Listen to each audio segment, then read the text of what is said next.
వెలుగు వస్తే కదా నీ నీ బతుకు బయటపడేది. నువ్వు ఎక్కడున్నావో తెలిసేది వెలుగు వస్తే కదా. అమ్మో నేను ఇంతవరకు వెలుగు వస్తే వెంటనే అర్థమైపోయింది, అమ్మో నేను ఇప్పటిదాకా ఇంత వెలుగును పోగొట్టుకున్నాను అంటే ఇప్పటిదాకా నేను చీకట్లో ఉన్నానా. ఈ చీకటి ఏమిటంటే పాపం. పాపం వెళ్తుంది నిన్ను. అప్పటిదాకా ఆ ఇంట్లో ఏముందంటే చీకటి ఉంది.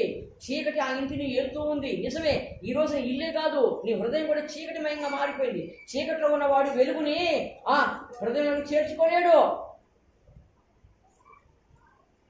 ఆ చీకటి కార్యాలే అసూయ, ద్వేషం, మదము, మత్సరము, తగాదాలు, కొట్లాటలు, పాపము, ఇవన్నీ ఏ కార్యనమ్మా? చీకటి కార్యం. ఈ చీకటిలో ఉన్నవాడు వెలుగుని అసహించుకుంటాడు ఎప్పుడు కూడా. అందుకని వాడు దేవుని దగ్గర రాలేడు.